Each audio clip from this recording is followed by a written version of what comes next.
Hello friend, ये arithmetic का question है। Which term of AP AP दिया हुआ है यहाँ पर इज जीरो, मतलब इसमें कौन से नंबर पर जीरो आएगा वो टर्म निकालना है। टर्म मतलब होता है नंबर। ये पहले नंबर पर 27 है तो मतलब पहला टर्म, दूसरे नंबर पर 24 है मतलब ये दूसरा टर्म है, तीसरे टर्म पर 21 है, तो कौन से टर्म पर आंसर जीरो आएगा, मतलब वैल्यू जीरो आएगी। ठीक है, तो आपको पहले एपी लिख देना है। अरिथमेटिक प्रोग्रेशन आपका यहाँ पर है 27, 24, 21 और आगे तक जा रहा है इन्फाइनाइट। ठीक है, ए पहला टर्म को ए मानते हैं जिसको हम लोग 27 बोलेंगे।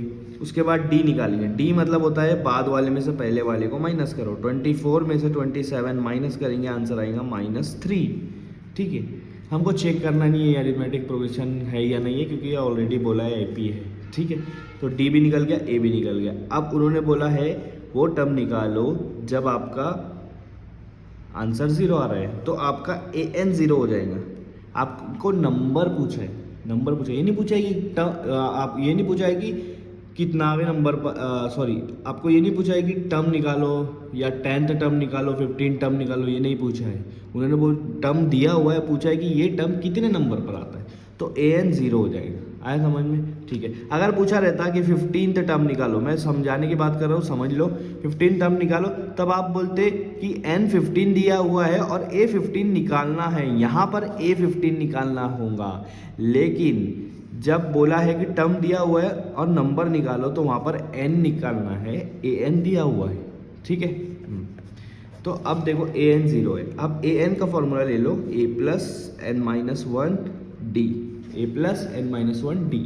ठीक है, एन तो हमको नहीं पता, वही तो निकालना है। ए एन की वैल्यू है जीरो, यहाँ दी हुई है।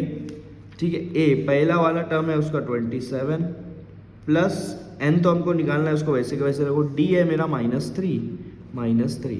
ठीक है, यहाँ जीरो वैसा का वैसा रखो, ये 27 वैसा का वैसा प्लस -3 को अगर एन के साथ मल्टीप्लाई करूँगा, मेरा आंसर आएगा -3n। मेरा आंसर आएगा -3n, और -3 को -1 के साथ मल्टीप्लाई करूँगा, माइनस माइनस प्लस हो जाएगा +3।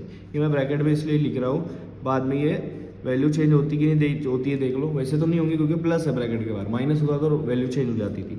27 plus minus -3n plus plus +3। ठीक है, ये इस तरह से आया। मुझे क्या निकालना है? n निकालना है, तो n को मैं इधर लेकर आ जाऊँगा। -3n अगर ये साइड आ गया तो +3n हो जाएगा। 27 + 3 इधर का इधर ही रहेगा। 27 में अगर मैं 3 मिला रहा हूँ तो कितना हो रहा है? 30 हो रहा है। ठीक है, मुझे n निकालना था, लेकिन मेरे पास क्या है? 3n है, तो 3 को मैं दोनों तरफ डिवाइड कर दूंगा तो मुझे n निकल जाएगा।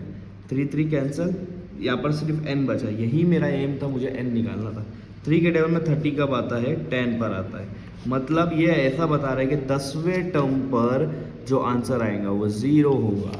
आया समझ में? इस तरह से इसको सॉल्व करना है।